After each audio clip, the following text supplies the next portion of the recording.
नमस्कार, आप देख रहे हैं प्रदेश का सबसे भरोसेमंद news channel India news Uttar Pradesh Uttarakhand और आपके साथ मैं हूं हेमंत कुमार। सुबह के 9 बज चुके हैं। वक्त है इस समय की बड़ी खबरों का जिनसे आपका सीधा सरोकार होता है। बात करेंगे आज सबसे पहले इंडिया न्यूज की खबर का बड़ा असर होने की। जी हां, समय से दफ्तर नहीं पहुंचने वाले अधिकारियों और कर्मचारियों की मॉनिटरिंग होगी। साथ ही मुख्य सचिव आर के तिवारी ने इसे लेकर एक पत्र जारी कर निर्देश दिए हैं। अब सुबह 9:30 बजे से 10 बजे के बीच दफ्तर पहुंचना होगा। इंडिया न्यूज के रियलिटी चेक में सामने आया था कि किस तरह से मनमानी हो रही है। और दूसरी खबर आज की बड़ी है, सीएम योगी का आज गोरखपुर का दौरा है। 2 दिन के इस दौरे पर मुख्यमंत्री गोरखपुर पहुंच रहे हैं। आरएसएस के समर्पण कार्यक्रम में भी सीएम शामिल होंगे तो दीनदयाल उपाध्याय यूनिवर्सिटी में कार्यक्रम होगा। तीसरी और अहम बड़ी खबर है प्रयागराज से, जहां पर 69,000 शिक्षक भर्ती में फर्जीवाड़े का आरोपी मायापति, जिसने एसटीएफ को चकमा देकर कोर्ट में सरेंडर कर दिया है। इसके बाद आरोपी को जमानत पर रिहा किया गया। आपको बता दें कि भदोही का भट्टा संचालक का आरोपी मायापति। चौथी सबसे अहम खबर आज के 9 बजे की है। सीएम ने बस्ती मंडल के विकास कार्यों की समीक्षा की है। सड़क निर्माण में भ्रष्टाचार के खिलाफ मुख्यमंत्री ने कार्रवाई की। अधिशासी अभियंता की संपत्ति को जब्त किए जाने के निर्देश दिए गए हैं। बौद्ध सर्किट के तहत बुद्ध थीम पार्क के निर्माण में तेजी लाने के निर्देश दिए गए हैं। सीएम ने 15 नवंबर तक सभी सड़कें गड्ढा मुक्त करने के भी निर्देश दिए हैं। इन सभी चारों खबरों की बड़ी तस्वीरें आपकी टीवी स्क्रीन पर है। मेरे साथ आप दोनों तरफ देख सकते हैं। और साथ ही साथ इस वक्त की सबसे बड़ी खबर के साथ हम शुरुआत करते हैं, और जिसमें हम आपको बता दें कि इस वक्त की बड़ी और महत्वपूर्ण जानकारी के साथ आज के बुलेटिन की शुरुआत मुख्यमंत्री की ओर से।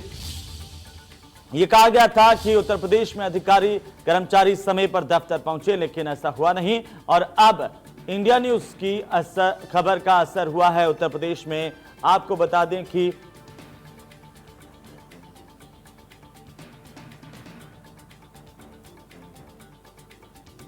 इंडिया न्यूज की खबर का असर हुआ। इंडिया न्यूज ने प्रमुखता से खबर दिखाई थी, रियलिटी चेक किया था और यह बताया था कि 10 बजे के बावजूद भी अधिकारी समय पर दफ्तर नहीं पहुंच रहे हैं।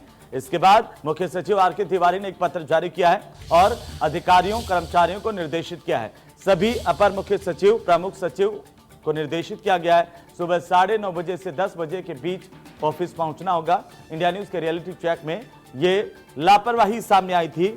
इंडिया न्यूज ने इस पर एक बहस भी की और सवाल उठाए कि आखिरकार मुख्यमंत्री के आदेश हवा हवाई क्यों हैं। और इसी खबर पर ज्यादा जानकारी के साथ हमारे संवाददाता विजय मिश्रा हमारे साथ जुड़ रहे हैं, उनका सीधा रुख करेंगे। विजय, इंडिया न्यूज की खबर का बड़ा असर देखने को मिला है, क्या कुछ जानकारी है इस वक्त आपके पास?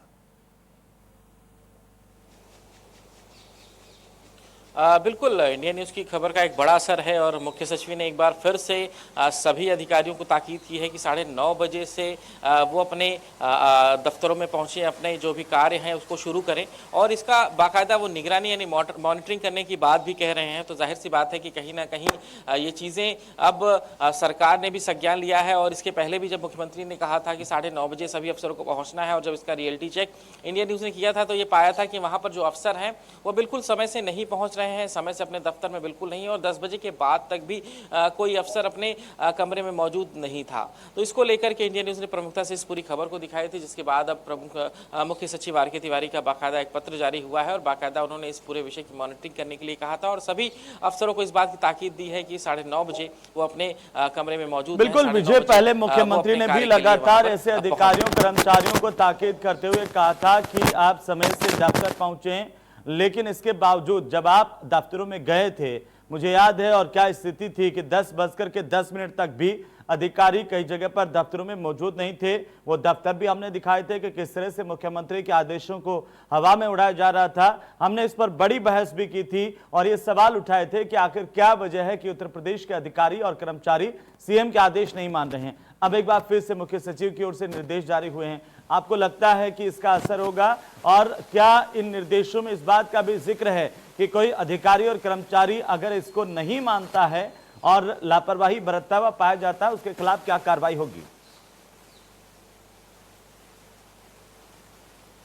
देखिए अभी जाहिर सी बात है कि इसके पहले भी मुख्यमंत्री ने निर्देशित किया था और आपको बता दें कि जब शुरुआत में सरकार आई थी तो उस समय भी सरकार मुख्यमंत्री की तरफ से यही कहा गया था कि समय से सभी अफसर जो हैं वो अपने कार्यालय में मौजूद रहें, लेकिन जाहिर है कि समय के साथ साथ में वो आदेश या कहा जाए कि उन सब बातें जो हैं वो हवा ही साबित हुई और उसके बाद फिर जब कोरोना काल के बाद जब दोबारा ऑफिसेस खुले थे तो उसको लेकर के एक बार फिर से मुख्यमंत्री की तरफ से निर्देशित किया गया था। हालांकि लेकिन हालात जस के तस बने थे और अब मुख्य सचिव के एक बार बाकायदा इसका पत्र जारी करना पड़ा है कि जो अफसर हैं, जो कर्मचारी हैं, वो समय पे अपने दफ्तर पहुंचे और काम को शुरू करें। तो जाहिर है कि कहीं ना कहीं लगातार एक लापरवाही जरूर है और उस लापरवाही के ऊपर सिर्फ पत्र ही जारी हो रहे हैं।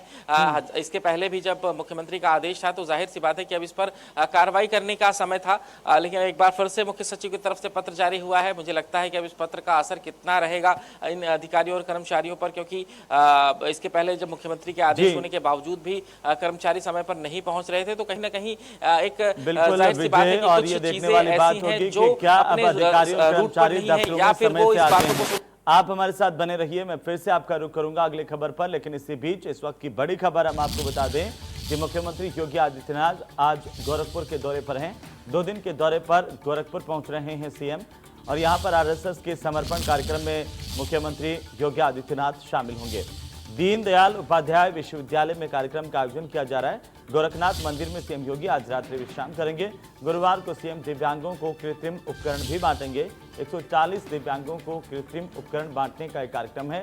मुख्यमंत्री का दौरा इस लिहाज से खासा महत्वपूर्ण है क्योंकि सबसे बड़ी बात आरएसएस के कार्यक्रम में आज शामिल होंगे, कई अन्य कार्यक्रमों में भी शामिल होंगे। गोरखपुर से हमारे संवाददाता सुशील हमारे साथ जुड़े हुए हैं, उनका हम रुख कर लेते हैं। सुशील, सीएम के दौरे को लेकर के क्या कुछ जानकारी है? गोरखपुर मुख्यमंत्री पहुंच रहे हैं।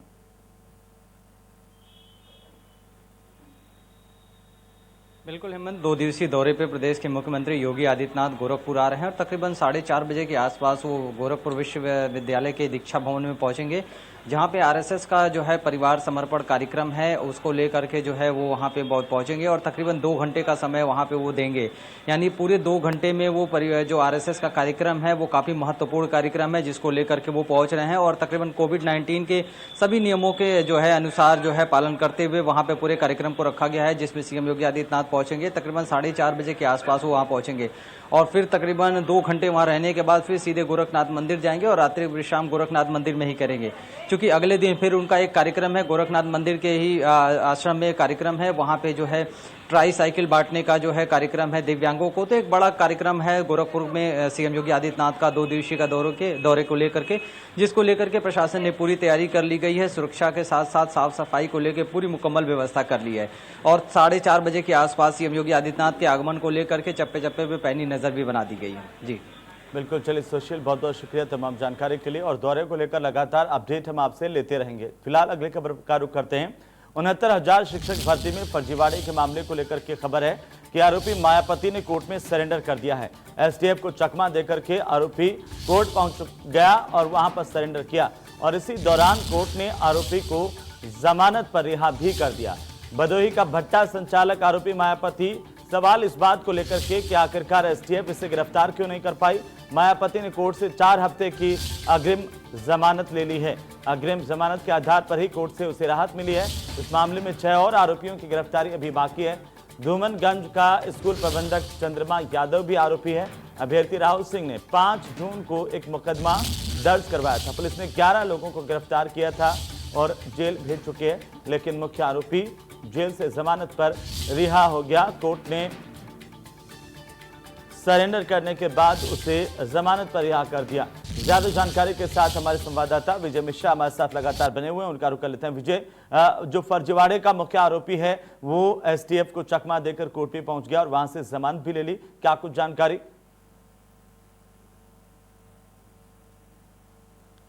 देखिए, इस पूरे मामले पर अगर सवाल खड़ा होता है तो सीधे तौर पर सरकार पर सवाल खड़ा होता है, क्योंकि 69,000 शिक्षक भर्ती मामले पर सरकार के पास कोई जवाब नहीं था। आखिर में जब प्रेस कॉन्फ्रेंस थी तो इंडिया न्यूज ने कई सारे कड़े सवाल किए थे, जिसके बाद बीच में ही मंत्री जी प्रेस कॉन्फ्रेंस छोड़ करके भाग गए थे।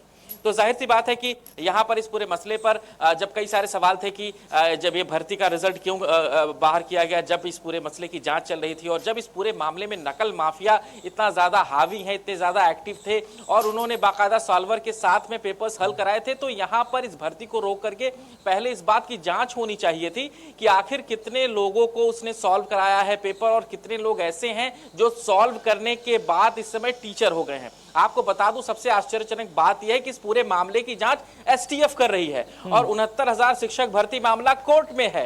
अपराधी जो है वो लगातार जमानत ले रहे हैं, लेकिन इसके जो शिक्षक भर्ती है उसकी सैलरी जो है वो सरकार दे रही है, नहीं वो भर्ती जो है वो शुरू हो चुकी है, उसकी भर्ती प्रक्रिया यहां पर पूरी कर ली गई है। तो आश्चर्यजनक है, सरकार के ऊपर सवाल खड़ा होता है। तो जाहिर है कि एसटीएफ ने यहां पर अगर नहीं पकड़ पाई एक अपराधी को और हाईकोर्ट से वो जमानत ले रहा है तो कोई आश्चर्यजनक नहीं है, क्योंकि ये बात तो पुलिस भी देख रही है कि यहां पर जब मामला ऊपर से ही सारा कुछ मैनेज हो रहा है तो यहां पर वो इतना हाथ पैर क्यों चलाए। और मुझे लगता है कि यही वजह है जिसकी वजह से यहां पर एसटीएफ को जो एक्टिविटी दिखानी चाहिए थी, जिस तरह से उसे एक्टिव होना चाहिए था, उतना एक्टिविटी एसटीएफ नहीं दिखा रही है। और जो इसके अपराधी हैं वो या तो फरार हैं या तो वो बाहर हैं, उन पैसों से ऐश कर रहे हैं, या जिन्हें मौका मिल रहा है वो फट से जाकर के जमानत लेकर के एक बार फिर से उसी पुलिस के सामने बैठ रहे हैं जो पुलिस उन्हें गिरफ्तार करने के लिए ढूंढ रही है। तो सबसे बड़ा सवाल 69,000 शिक्षक भर्ती मामले पर सरकार पर खड़ा होता है कि आखिर जब इस पूरे मसले की जानकारी पहले ही उन्हें हो गई थी,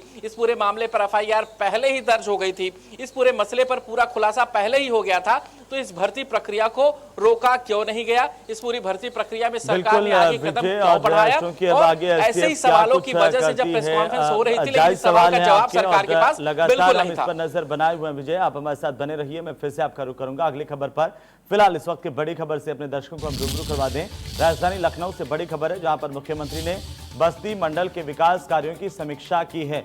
सड़क निर्माण में भ्रष्टाचार के खिलाफ सीएम ने कार्रवाई की। अधिशासी अभियंता की संपत्ति जब्त किए जाने के निर्देश दिए हैं। बौद्ध सर्किट के तहत बुद्ध थीम पार्क के निर्माण में तेजी लाएं, ये मुख्यमंत्री की ओर से कहा गया। साथ ही साथ निर्माण कार्यों की गुणवत्ता की भी जांच होगी।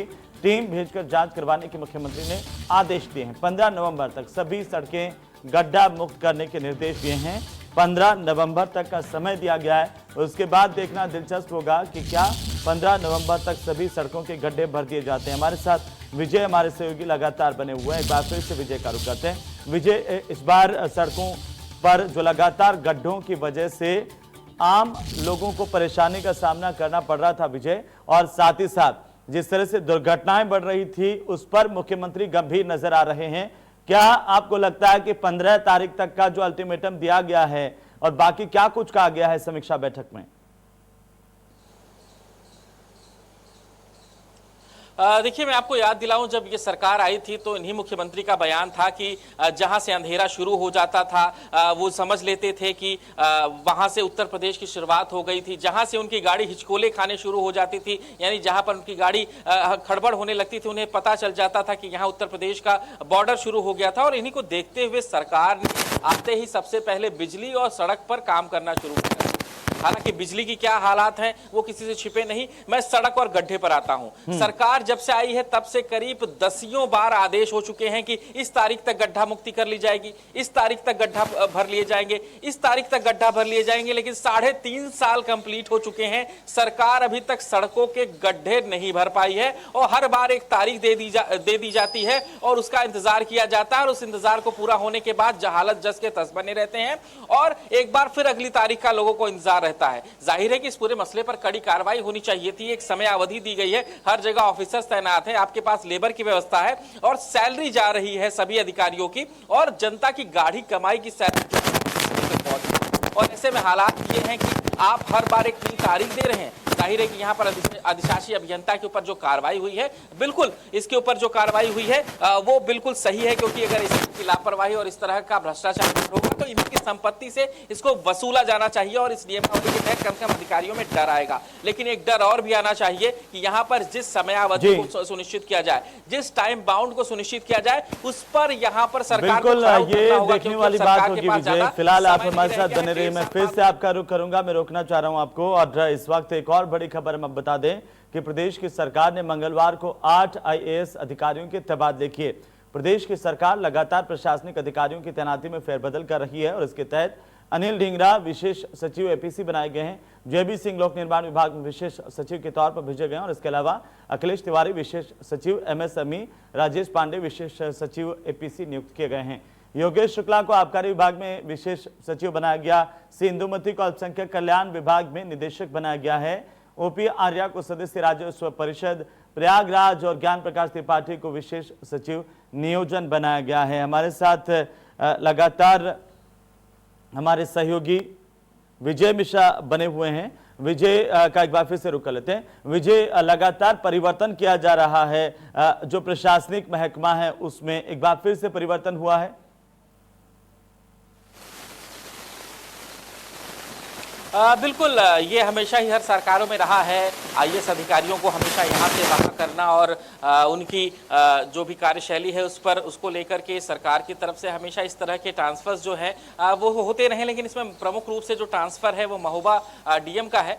लेकिन सबसे बड़ा सवाल ये खड़ा होता है कि आखिर ये सिर्फ ट्रांसफर तक ही सीमित क्यों किया जाता है, क्योंकि महोबा की जो घटना हुई थी उसमें ये चीज़ बिल्कुल साफ थी कि कहीं ना कहीं चीज़ें जो हैं वो डीएम की जानकारी में थी, जो चीज़ें थी वो कप्तान की जानकारी में थी, जो चीज़ें थी जो वहाँ पर घटना हुई वो एसओ की जानकारी में थी और बाकायदा जिस तरह से कप्तान के ऊपर वहाँ पर आरोप लगा था उसके बाद से ही यहाँ पर सरकार को कड़ी कार्रवाई करना चाहिए था, ना कि नई जगह नियुक्ति देना। तो बिल्कुल यहाँ पर एक नई नियुक्ति ज़रूर हुई है और एक नई जगह पर फिर भेज दिया गया है। तो क्या इस पूरे खेल को जो कि यहाँ पर खुलासा होता है जब मीडिया चलाती है, जब पता चलता है कि इतने लाख रुपए हर महीने लिए जा रहे हैं और उसका जब नाम सामने आता है तो क्या सिर्फ ट्रांसफर ही एक उपाय रहता है? जाहिर सी बात है कि अगर सिर्फ ट्रांसफर करके उसे छोड़ा जा रहा है तो कहीं ना कहीं सवाल सरकार के ऊपर खड़ा होता है कि आखिर ट्रांसफर करके उसे एक नई जगह नियुक्ति देने का क्या मतलब है। क्योंकि अगर इस खेल में वो शामिल है और जिस तरह के ऑडियो वायरल थे, जिस तरह से उस पूरे ऑडियो को आप सुनिए कि डीएम साहब के साथ जब बातचीत हो रही थी और इसमें साफ तौर से कहा जा रहा कि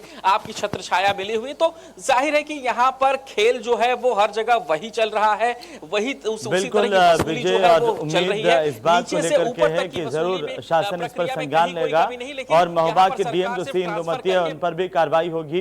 बहुत बहुत शुक्रिया हमारे साथ जुड़ने के लिए, तमाम जानकारी के लिए। वहीं महोबा के चर्चित इंद्रकांत त्रिपाठी हत्याकांड में एक और ऑडियो वायरल हुआ है जिसमें आशु भदौरिया नाम का एक व्यक्ति मृतक इंद्रकांत त्रिपाठी के साले ब्रिजेश शुक्ला को धमका रहा है।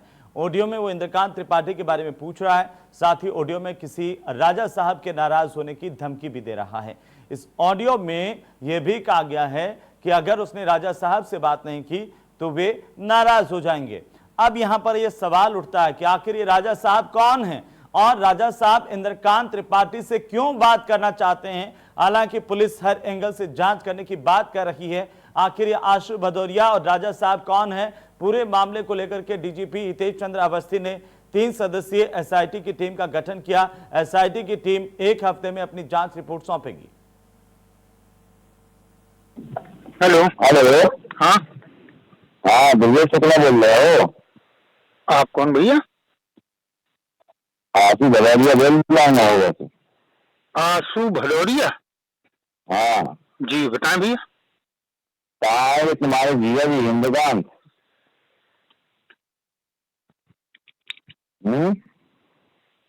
हेलो जी भाई साहब, तुम्हारे जीजा जी इंद्रकांत कहाँ है? भाई साहब कल मेरी सुबह उनसे बात हुई है। कल सुबह से उनके दोनों फोन बंद आ रहे हैं, मैं बराबर लगा रहा हूँ। कल से कोई बता जल्दी कहाँ है? कभी राजा साहब नाराज हो गए? राजा साहब? हाँ समझ नहीं पाया भाई साहब। अरे बता देना राजा साहब नाराज हो गए, जहाँ भी कहीं हो बात करना तुरंत। तो भाई साहब अगर मेरी बात होती है तो मैं ये मैसेज आपका तत्काल भेज दूंगा, लेकिन उनका कहीं कॉल ही नहीं आया। मैं 3-4 जगह लगा चुका, घर में पूछ चुका, शायद घर में बात हुई हो। पता कर लो, अच्छी बात है। अगर पता चल जाए, बातचीत हो जाएगा, पता करोगे, प्रयास करोगे तो हो जाएगा। अगर नहीं पता करोगे तो फिर समझ रहे ना बात को। बाकी मुझको आशु भदौरिया कहते हैं, पता कर लेना मेरे बारे में भी, और मेरा नंबर 24 घंटे चालू रहता है। ये सब भाई साहब आप मुझे काहे को, मुझे क्यों है बता रहे हैं? अरे बता नहीं रहे, तुमको समझा रहे हैं कि इंद्रकांत का पता करो कहाँ है। तो उनका जहाँ जहाँ पता लगना है हम खुद पता कर रहे हैं भाई साहब, आपसे ज्यादा। पता और कहाँ पर है? क्या? पता लगाओ कहाँ पर है, कितना बड़ा पति है ये। क्या बोल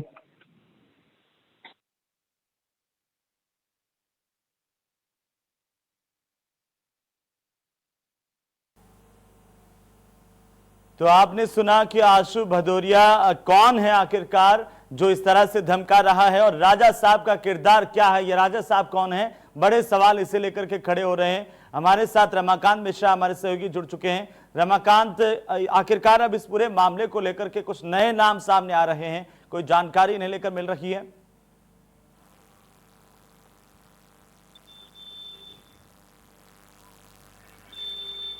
रमाकांत, आप मुझे सुन पा रहे हैं? तो वापस से लौटेंगे, लगता है उन तक आवाज नहीं पहुंच पा रही, लेकिन हमने आपको ऑडियो सुनवाया। ब्रिजेश शुक्ला जो कि इंद्रकांत त्रिपाठी का साला है, उसको आशु भदौरिया नाम के एक व्यक्ति ने फोन किया और धमकाते हुए ये पूछा है कि आखिरकार इंद्रकांत त्रिपाठी कहां हैं। इसी मामले को लेकर एक बार फिर से हम रुख करेंगे हमारे सहयोगी रमाकांत का। रमाकांत, क्या कुछ जानकारी इस ऑडियो को लेकर के, जो नया ऑडियो सामने आया है? जी, जो नया ऑडियो सामने आया है उसमें व्यापारी इंद्रकांत त्रिपाठी के साले को एक आशु भदौरिया नाम का युवक धमका रहा है और पूछ रहा है कि इंद्रकांत त्रिपाठी कहाँ है, पता करके बताओ। राजा साहब उसको पूछ रहे हैं। अब ये राजा साहब कौन है, इनकी क्या कोई जानकारी मिल पाई है? रमाकांत,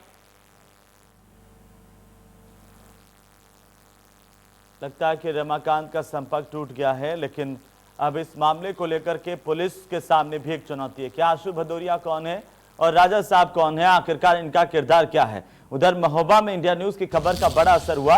महोबा के डीएम अवधेश कुमार तिवारी हटाए गए हैं। सत्येंद्र कुमार होंगे जिले के नए डीएम। अवधेश कुमार तिवारी पर गंभीर आरोप लगे थे, व्यापारियों से अवैध वसूली करने के गंभीर आरोपों के चलते हटाया गया। एसडीएम साहब पर गाज गिरना बाकी रह गया। बाकी वायरल ऑडियो में एसडीएम पर भी रिश्वत लेने के आरोप लगे हैं।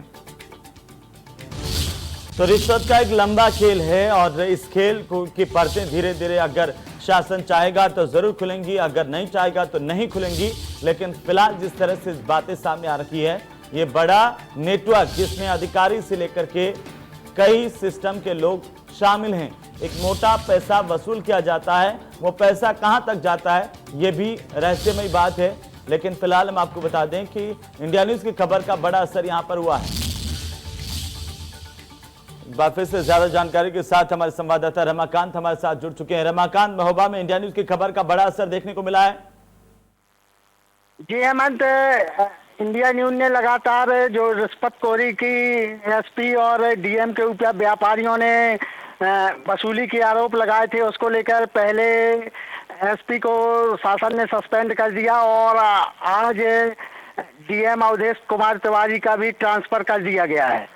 रिश्वत की परतें बहुत गहरी हैं, इसमें एसडीएम के नाम भी हैं और कई और पुलिस अधिकारियों के नाम भी हैं, लेकिन अभी पूरी परतें खुलना बाकी है। लेकिन रमाकांत, महज ट्रांसफर से क्या ये पूरा मामला खुल पाएगा? उन पर कार्रवाई कब होगी जो इसके जिम्मेदार हैं?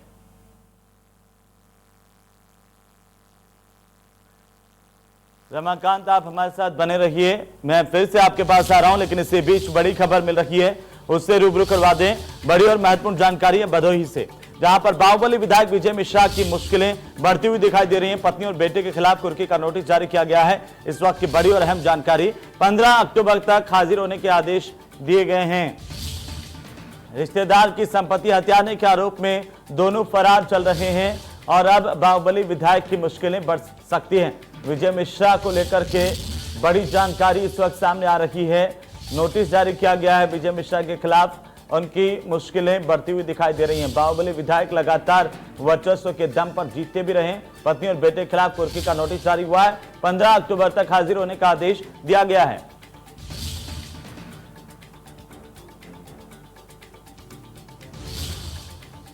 तो भदोही से बड़ी खबर, बाहुबली विधायक विजय मिश्रा की मुश्किलें बढ़ती हुई दिखाई दी हैं। इस वक्त की अहम और बड़ी जानकारी आपको बता दें कि पत्नी एमएलसी रामलली मिश्रा के खिलाफ भी कुर्की के नोटिस जारी किए गए हैं। नोटिस की प्रतिलिपि आपकी टीवी स्क्रीन पर हम दिखा भी रहे हैं, किस तरह से कोर्ट के आदेश के बाद नोटिस जारी हो गए हैं। 15 अक्टूबर तक हाजिर होने के लिए कहा गया है।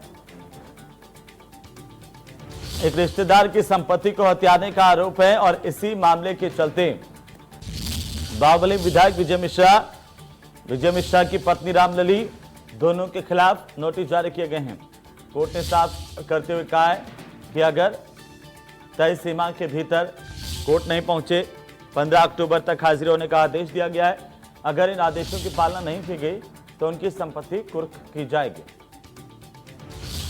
ज्यादा जानकारी के साथ हमारे संवाददाता अनंत हमारे साथ जुड़ चुके हैं। अनंत, क्या कुछ जानकारी विजय मिश्रा को लेकर इस वक्त? हेमंत, आपको बता दें कि बाहुबली विधायक विजय मिश्रा की पत्नी रामलली मिश्रा और उनके व्यवसायिक पुत्र विष्णु मिश्रा के खिलाफ मंगलवार को कुर्की की प्रक्रिया शुरू हो गई है। मुख्य न्यायिक मजिस्ट्रेट की अदालत ने दोनों आरोपियों को भगोड़ा घोषित करके हाजिर होने के लिए 1 महीने के अंदर मोहलत दी है। बिल्कुल, और 15 अक्टूबर तक हाजिर होने की बात अनंत सामने आई है। ये पूरे मामले में क्या अब ये माना जाए कि गिरते हुए नजर आ रहे हैं बाहुबली विधायक? जी, अभी तक जैसा देखा जाए कि पुलिस काफी कई बार दबिश भी डाली है, लेकिन अभी तक माँ बेटे का कोई पता नहीं चल पा रहा है। तो ऐसे में 1 महीने का मोहलत भी दिया है न्यायिक मजिस्ट्रेट ने। अब देखिए क्या कुछ सामने आता है। चलिए, बहुत बहुत शुक्रिया अनंत तमाम जानकारी के लिए। तो विजय मिश्रा की मुश्किलें बढ़ती हुई, विजय बाहुबली विधायक हैं और उनकी मुश्किलें लगातार बढ़ती हुई नजर आ रही है। फिलहाल मेरे साथ इस बुलेटिन में इतना ही। नमस्कार।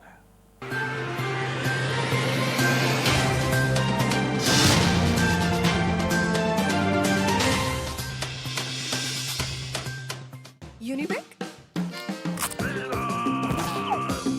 Enjoy your journey. Presenting Unibic fruit and nut cookies. Unibic खाओ, लाइफ का लेवल बढ़ाओ। हर कोई चाहता है कि उसकी स्किन हो सुंदर, कोमल और ब्राइट। तो फिर कोई भी साधारण सी कॉस्मेटिक क्रीम क्यों? अपनाइए 12 खास आयुर्वेदिक जड़ी बूटियों से बनी रूप मंत्र आयुर्वेदिक फेस क्रीम। ये कोई कॉस्मेटिक नहीं, आयुर्वेदिक औषधि है।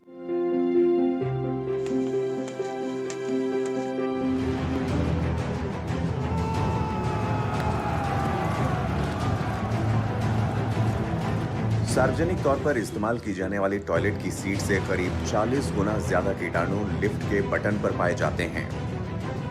ट्रू शील्ड हैंड सैनिटाइजर न केवल कोरोना वायरस से बचाता है, बल्कि हाथों में छिपे जर्म्स का 99.9% जड़ से सफाया करता है।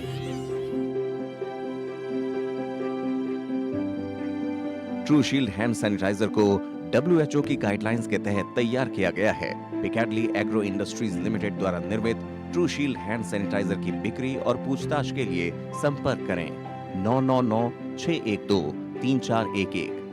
अधिक जानकारी के लिए आप हमें ईमेल करें। हमारा ईमेल एड्रेस है trueshield@picadly.com, alcoplas@picadly.com। कूका तुलसी गिलोय अर्क, इसमें तुलसी के साथ गिलोय भी है। इसका रोजाना इस्तेमाल आपकी इम्यूनिटी बढ़ाता है। कूका तुलसी गिलोय हमारी इम्यूनिटी के लिए। Roop Mantra Ayurvedic face cream and face wash. इसकी आयुर्वेदिक देखभाल आपको दे pimples, wrinkles, blackheads, dull skin और डेड स्किन जैसी हर प्रॉब्लम से रिलीफ।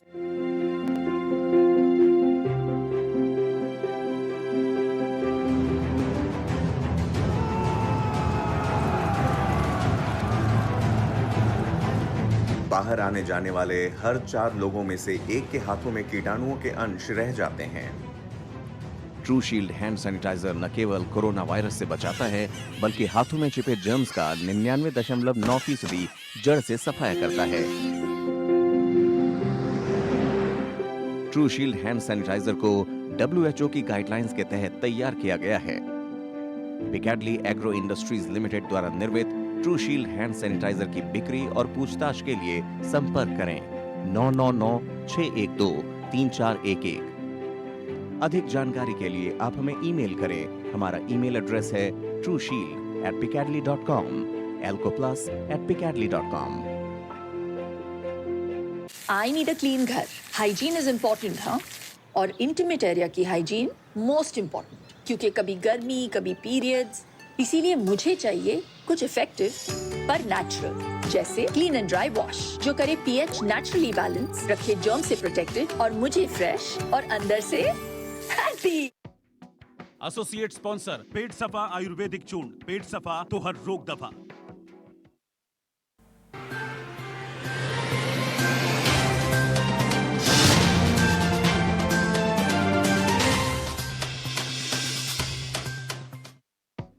खास खबर के स्वप्रायोजक पेट सफा आयुर्वेदिक चूर्ण। पेट सफा तो हर रोग दफा। यूपी में इंडिया न्यूज की खबर का बड़ा असर। समय से दफ्तर न पहुंचने वाले अधिकारियों और कर्मचारियों की होगी मॉनिटरिंग। मुख्य सचिव आर के तिवारी ने पत्र जारी कर दिए निर्देश। सुबह 9:30 बजे से 10 बजे के बीच ऑफिस पहुंचना होगा। सीएम योगी ने की बस्ती मंडल के विकास कार्यों की समीक्षा। सड़क निर्माण में भ्रष्टाचार के खिलाफ सीएम ने की कार्रवाई। अधिशासी अभियंता की संपत्ति जब्त किए जाने के निर्देश।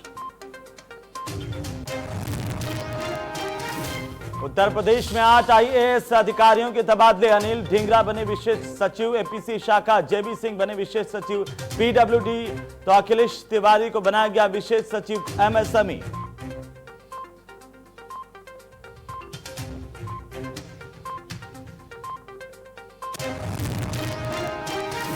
बदायूं में डॉक्टर की लापरवाही ने ली महिला की जान। इलाज के बजाय दरोगा से बहस करता रहा डॉक्टर। महिला ने अस्पताल में तड़प तड़प कर बिना इलाज के तोड़ा दम। हादसे में घायल महिला को सीएचसी लेकर पहुंचे थे दरोगा।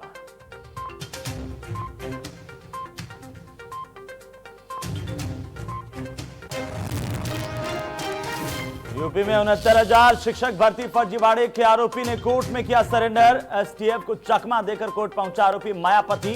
कोर्ट ने जमानत पर किया रिहा। भदोही का भट्टा संचालक है आरोपी मायापति।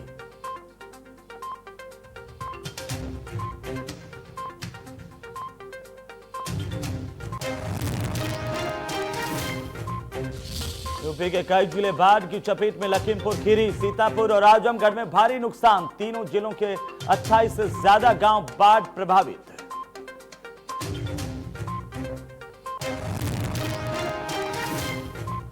और इसी बीच बड़ी खबर आपको बता दें, इस वक्त की अहम और बड़ी जानकारी जौनपुर के इलाके से, जहां पर तेज रफ्तार का कहर देखने को मिला है। बाइक सवार ने साइकिल को टक्कर मार दी। बड़ी और अहम जानकारी इस वक्त की। हादसे में 2 लोग गंभीर रूप से घायल हुए हैं।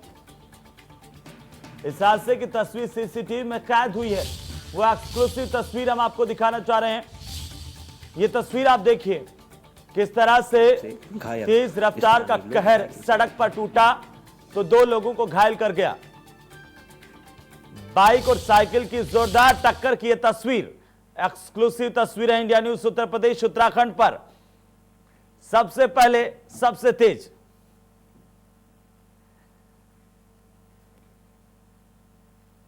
ये देखिए कैसे हादसा हुआ। और इसीलिए कहते हैं कि दुर्घटना से देरी भली। तेज रफ्तार बाइक सवार ने साइकिल सवार को टक्कर मारी, खुद भी आगे जाकर के गिर गया और साइकिल सवार को भी घायल कर दिया। ये तस्वीरें सिखाती है कि सड़क हादसे इसी वजह से होते हैं जब हम लापरवाही बरतते हैं। हमारा इस तस्वीरों को दिखाने का उद्देश्य यह भी है कि आप इस बात को सीखें कि सड़क पर लापरवाही ना बरतें, तेज रफ्तार से अपनी गाड़ी ना चलाएं।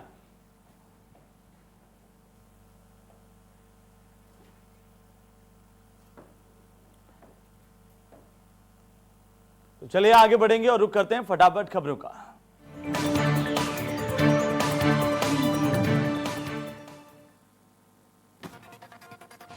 यूपी में पंचायत चुनाव के लिए अधिसूचना जारी। निर्वाचन आयुक्त ने जारी की पंचायत चुनाव की अधिसूचना। 1 अक्टूबर से यूपी में शुरू होगा मतदाता सूची का पुनरीक्षण।